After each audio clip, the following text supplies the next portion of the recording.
Hi, I'm Dr. Nicole Anderson, and I want to show you how to use a hand massage tool to release your back. This sequence is also good if you want to release pain in your hips or your knees. It's great to do after a workout.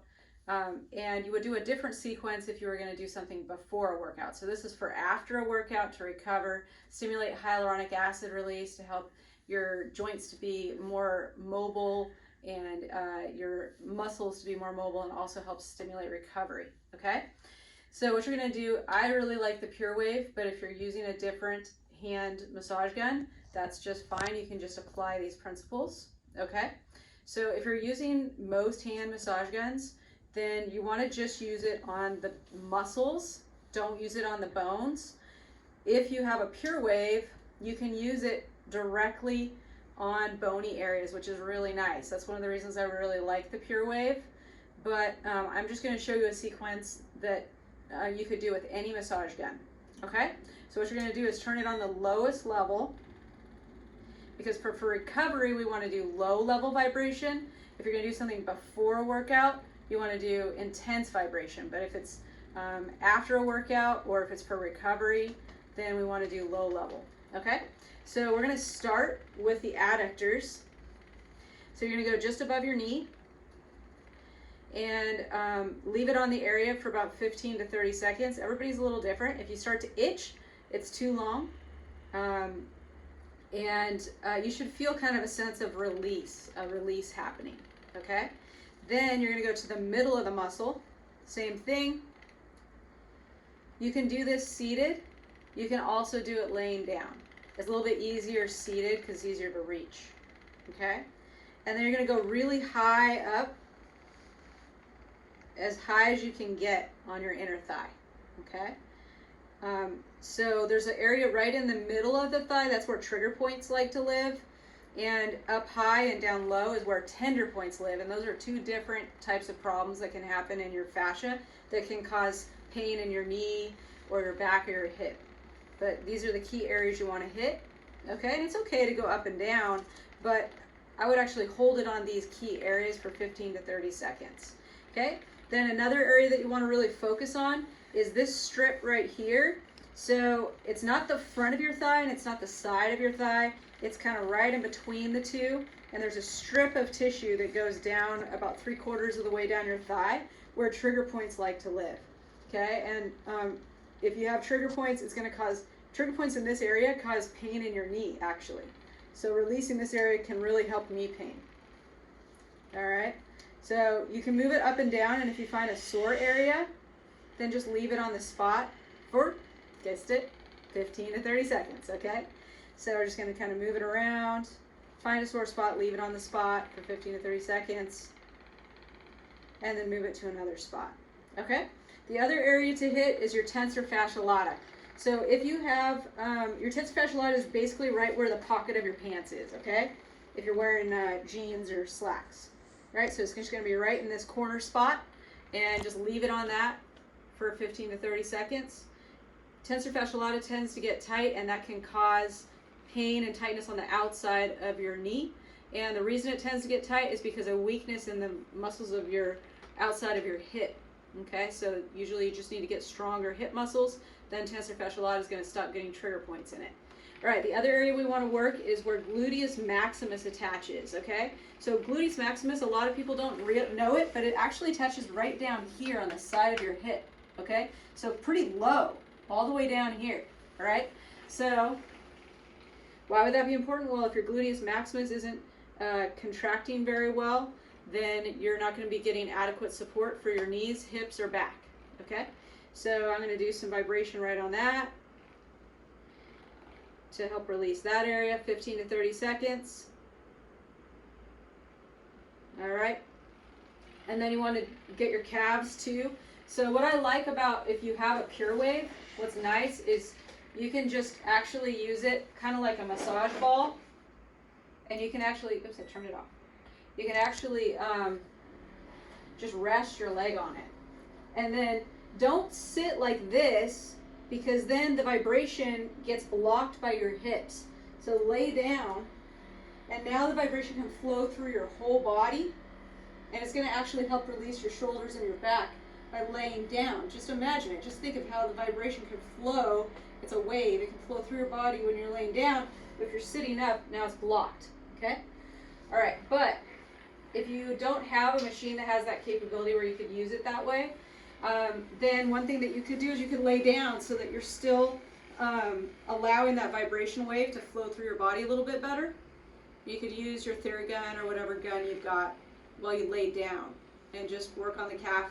Find a spot that feels tender or sore, leave it on the spot for 15 to 30 seconds, then move it around, look for another spot.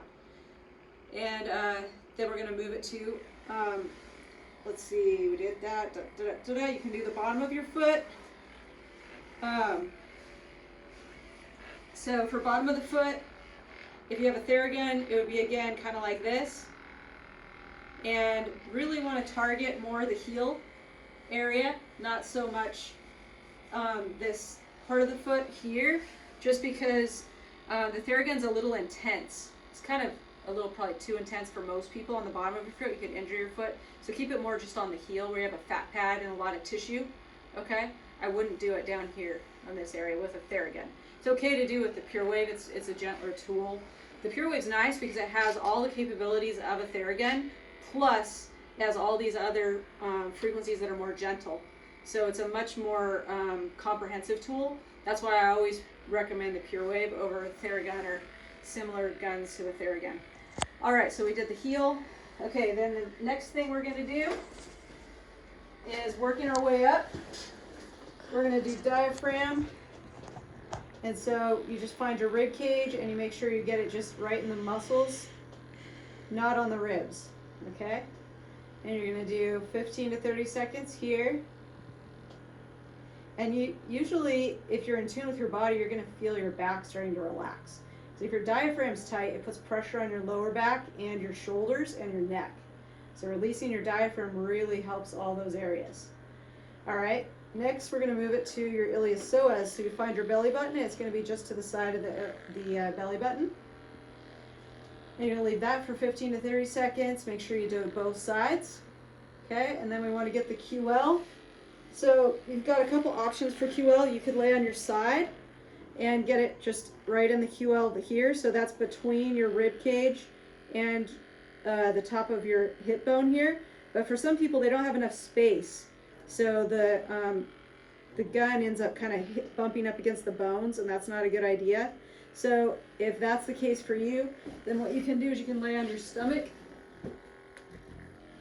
and you can hold it. Woo, almost knocked that off.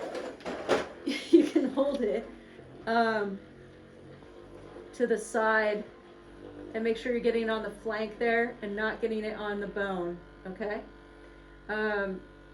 Now, the other area that we want to make sure that we hit is hamstrings and glutes. So with your Theragun, you can reach behind you to get your glutes and just aim for like the very middle part of the glute. Again, 15 to 30 seconds. You can explore the gluteal area. If you find a sore area, leave it on that spot for 15 to 30 seconds. And also you can get the side of the hip. And some people prefer to do it this way. You can do it this way if that's easier for you. Okay? And another way that you could do it is you could stand. So for people who have back problems, it might be irritating to your back to have that vibration while you're laying this way, okay? So if you have a back problem, I would recommend, instead of doing it laying on your side, that you do it this way, standing, okay? Because it's going to be less jarring for the spine, okay? So if you're having any kind of, if you're being treated for a back problem, then make sure you do it standing, okay? Or laying on your stomach, either one, okay?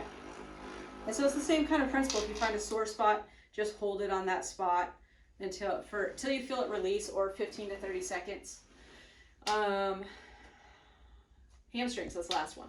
Okay, so for hamstrings, you can do it standing, or I like to do, like, if you have a chair that you can sit on, where you can get underneath like this. So you can kind of scoot forward to the edge of a chair, and then you can do it like this. That's one option. Another option is to lay on your back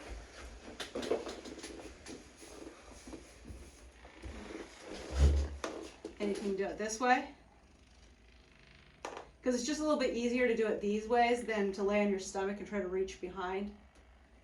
All right, and it's the same kind of principle. So looking for a sore area by moving it up and down in the hamstrings, and then if you find a sore area, leave it on the spot for 15 to 30 seconds, and then move it away, find another spot. A common area where there will be tightness is right up where the hamstrings meet the glutes, and then also a lot of times on the outside of your hamstring and on the very inside of the hamstring. Those are a couple of common spots. And that's it. All right.